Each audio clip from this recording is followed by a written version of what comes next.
Nous avons donc une décision prise par délégation du conseil municipal 3 avril concernant la société Free. Oui. Vous prenez le micro ?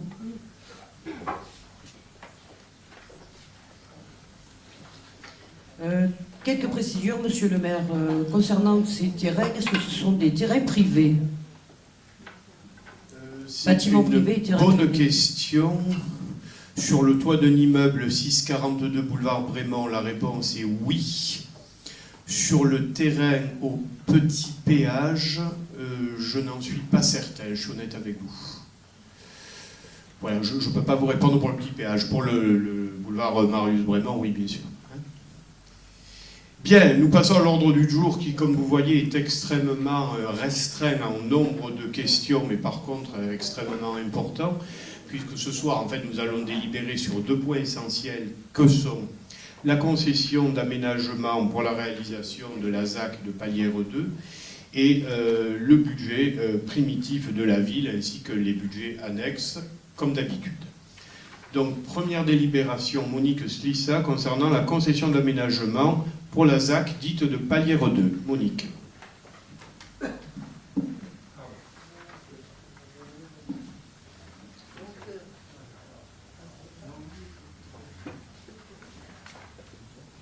Oui, c'est bon. Donc, la concession d'aménagement pour la réalisation de la zone de Palière, c'est donc une concession prise entre la ville des Pennes-Mirabeau et donc notre aménageur, la SPLA Pays d'Aix-Territoire. C'est donc un document qui retrace pour tout le temps de la réalisation de cette opération d'aménagement les relations qui sont donc entre la SPLA et nous-mêmes. Donc les relations administratives, juridiques, bilan, voilà, tout est retracé. C'est la base c'est un pas de plus vers Palière 2, si on peut dire, puisqu'on ne peut pas faire différemment que d'attaquer, et c'est à ce moment-là, on attaque vraiment ce qu'on appelle la réalisation.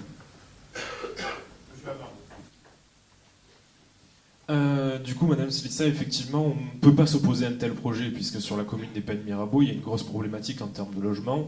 Les jeunes ou les moins jeunes cherchent avec difficulté des logements sur la commune, donc le projet en lui-même, aucune problématique. En revanche, on a plusieurs questions.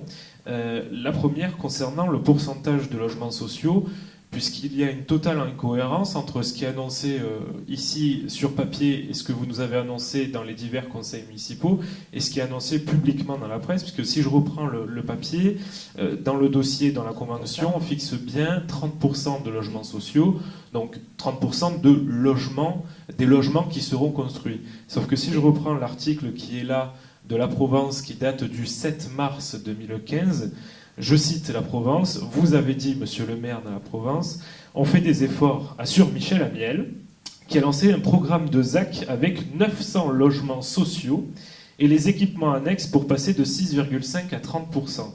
Alors là, je suis honnête avec vous, je ne comprends plus du tout quel est le bon chiffre. Donc ça, c'est la première question.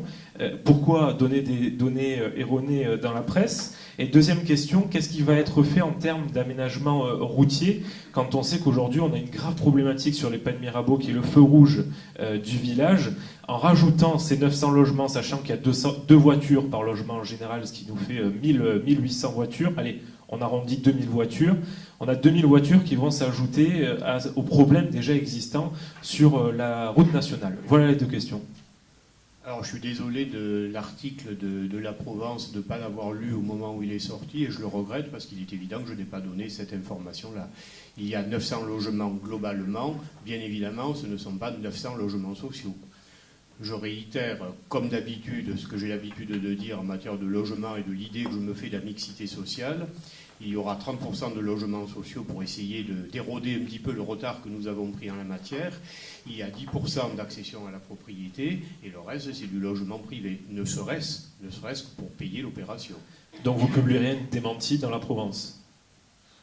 S'il le faut, oui, mais c'est un article qui date du mois de mars. Je vous avoue qu'en général, je lis la Provence, cet article-là, je ne l'ai pas lu, je ne suis pas là à rechercher tous les jours si j'apparais bel et bien dans la Provence, je ne fonctionne pas comme ça. Bien évidemment, ce n'est pas 900 logements sociaux, bien évidemment. Vous savez, ce qui compte quand même, c'est pas ce qui est rapporté par la Provence, dont je respecte l'intégrité, mais en même temps, il peut y avoir des erreurs, et je suis tout à fait prêt. Soyez gentils de bien vouloir me faire repasser l'article, de façon qu'éventuellement on puisse faire un courrier à la Provence. Ce qui compte, c'est bien entendu ce qui est affiché dans les documents PLH, documents d'urbanisme, etc. Bien évidemment, ce n'est pas 900 logements. Pour la deuxième partie de votre question, effectivement, toutes les études qui ont été faites, et Mme Slissa a rappelé que cette concession d'aménagement concernait tout ce qui était études techniques en termes de circulation et tout ce qui s'ensuit, bien évidemment, la circulation est prise en ligne de compte. Bien évidemment, elle est prise en ligne de compte. Maintenant, vous dire que cela sera sans effet en matière de trafic, bien évidemment, c'est non. Aujourd'hui, nous avons un trafic qui est important sur la commune, qui devrait être un petit peu amélioré par certains aménagements, en particulier au niveau du carrefour de la Renardière. Lorsqu'il va y avoir l'aménagement du BHNS, il avait longtemps été demandé un rond-point. Bon, pour un certain nombre de raisons, ce rond-point ne peut pas être fait, mais il y aura un système de feu, là encore, qui devrait mieux réguler la circulation.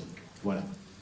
Je prends note qu'il y a une prise de considération sur le point de la circulation, mais concrètement, qu'est-ce qui va être fait? Comment on va juguler ça? Qu'est-ce qui est préparé pour justement contrecarrer ce problème-là? Oui, vous prenez en compte, mais qu'est-ce qui va être fait concrètement? Alors, compte tenu de l'endroit où le projet se situe, il y a d'une part la sortie de ce projet qui devrait envoyer de la circulation directement vers l'autoroute. Alors, vous me direz, ça dépend où on veut aller, bien évidemment. Deuxièmement, le rond-point des Sibylles qui doit être aménagé et qui doit accompagner, améliorer ce projet. Maintenant, les routes, elles ne sortent pas de terre sous forme de doublement de la départementale ou de nouvelles bretelles d'autoroute. Ça ne dépend pas que de la municipalité, c'est clair. C'est clair. D'autres questions sur ce... Oui, monsieur Fusone. Bon, en tout cas, oui, il n'y a pas eu de démenti, et dans la Provence, il y a bien marqué 900 logements sociaux, et c'est la Provence du 7 mars, donc ça fait plus d'un mois, et apparemment vous n'étiez pas au courant de ce que vous dites dans la Provence. Il y aura 30... Je sais ce que je dis dans la Provence, monsieur Fusone. Bah, on ne dira pas. En tout cas, il y aura 30% de logements sociaux, donc à qui vont profiter ces logements sociaux? C'est une bonne question. Parce que je vais prendre un exemple, parce que vous faites ouvertement du clientélisme. Et je vais prendre un exemple, monsieur Reynaldo, vous êtes ostéopathe, profession libérale, vous gagnez correctement votre vie et vous bénéficiez d'un logement social. Donc ça, c'est vraiment une preuve de clientélisme. Donc après, on verra bien à qui profitent ces logements sociaux. J'ai deux questions.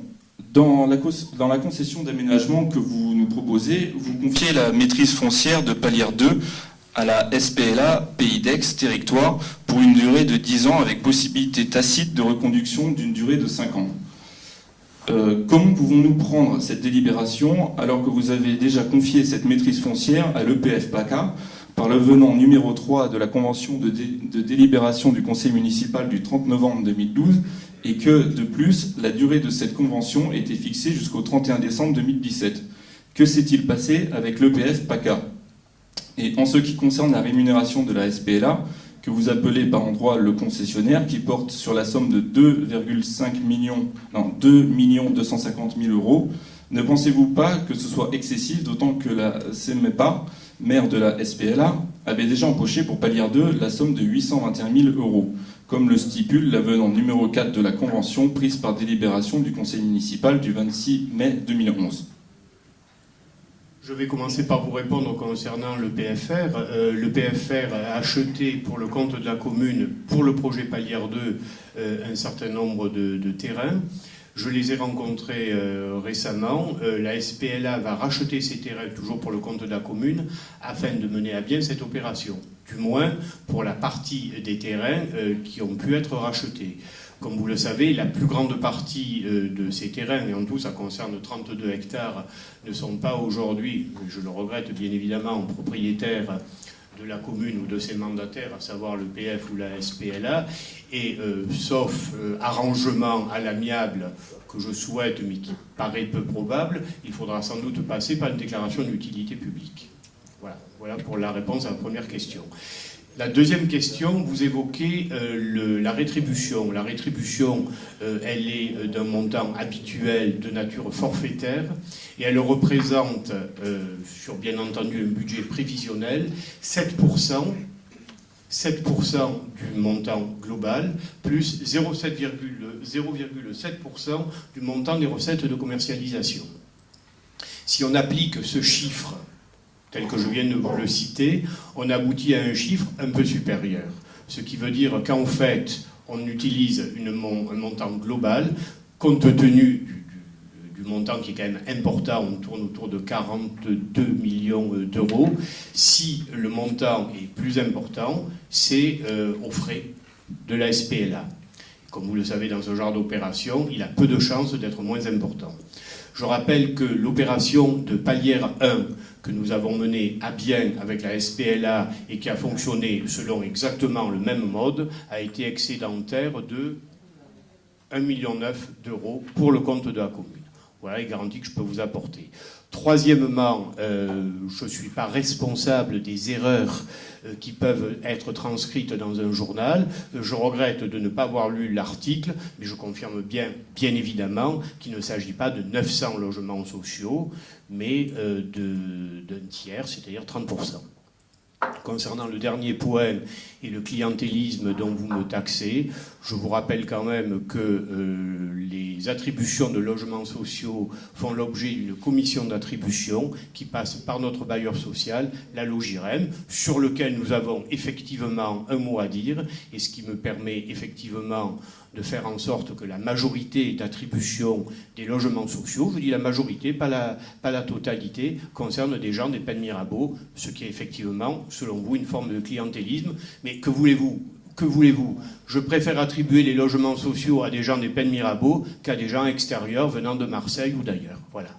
Je peux vous sortir une liste de personnes des Pennes Mirabeau qui n'ont pas de logements sociaux. Bien évidemment. Bien évidemment, M. Fusone, pour une bonne et simple raison, c'est qu'aujourd'hui, hélas, mais vous ne pouvez pas dire tout et son contraire, hélas, lorsque nous avons un logement social sur le marché, si je peux dire, nous avons à peu près 10 demandes. Oui, alors non, et en plus, on n'a pas accès à la commission. On ne va pas discuter comme ça. Non, mais bon, quelqu'un qui roule en Audi A5, je ne pense pas qu'il ait besoin d'un logement social. J'ai pas entendu. J'ai dit quelqu'un qui roule en Audi A5 et ostéopathe n'est pas forcément prioritaire pour un logement social. C'est juste qu'il fait partie de votre majorité. Vous attaquez nommément les gens. À l'époque, il ne faisait pas partie de ma majorité pour commencer. Et deuxièmement, il est passé au crible de la commission d'attribution. Voilà. À laquelle nous n'avons pas accès. Pensez ce que vous voulez. Oui, M. Amaro. Concernant les logements sociaux, c'est un point ultra sensible sur la commune parce que je vous rejoins, il vaut mieux donner des logements sociaux à des Pénois qu'à des personnes extérieures. Sur ce point-là, on se rejoint. Seule problématique, quand on a 2 personnes pénoises, quelqu'un qui attend depuis 8 ans un logement social parce que ça fait 5 ans qu'elle se retrouve seule avec des enfants et qu'elle est toujours dans l'attente d'un logement social, et que quand on monte sur les logements sociaux qui viennent de s'ouvrir en face de la mairie et qu'on voit sur le nom de boîte aux lettres de jeunes Pénois, de très jeunes Pénois qui gagnent très bien leur vie et qui pourtant viennent à peine d'obtenir un logement social. Alors oui, ce sont des Pénois, sauf que concrètement, juste parce que ce sont des personnes qui se retrouvent être dans la connivence et dans l'entourage de la municipalité, ont accès à ces logements sociaux beaucoup plus rapidement que ceux qui malheureusement sont des Pénois lambda comme nous le sommes nous. Nous rejoignons un autre point concernant l'attribution de logements sociaux qu'il y a pu y avoir pour certaines personnes il y a des années et qui aujourd'hui n'en auraient plus le besoin. Nous faisons partie des élus qui demandons à ce que le système d'allocation de ces logements sociaux soit revu et ne soit pas donné ad vitam aeternam, puisque la situation d'une personne peut à tout moment changer, et c'est ce qui est souhaitable pour le plus commun des mortels. Le dernier point, nous vous avons fait une proposition qui a été maintes fois refusée, mais je comprends, ça vous permettrait de ne plus avoir la main mise sur l'allocation de ces logements sociaux-là, c'est de mettre en place une commission citoyenne qui permettrait, du coup, de manière totalement anonyme, de pouvoir distribuer de manière équitable, honnête et sans aucun clientélisme aux Pénois les logements sociaux. Proposition que vous avez maintes fois refusée et qui pourtant fonctionne très très bien, je le répète encore une fois, sur la commune de Salon de Provence avec Nicolas Isnard. Voilà, eh bien, écoutez, lorsque M. Gaudin aura mis en place cette même commission, je pense que je le suivrai. Après, pour ce qui est du clientélisme, vous pensez absolument... Je ne vois pas du tout le rapport. Hein. Ben et M. Isnard... Vous ne me répondez pas du tout à ma question. Non, je ne mettrai pas en place cette commission, puis c'est tout. D'accord. Voilà, c'est Merci. clair. C'est clair. Les Ça Pénois, ça le vous permet réentendront une nouvelle d'alimenter votre venin. Merci.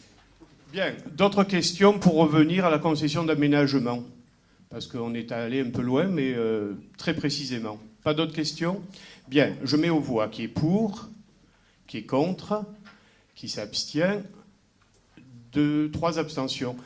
Excusez-moi, Monsieur Amaro, Madame Battini, vous êtes pour? D'accord.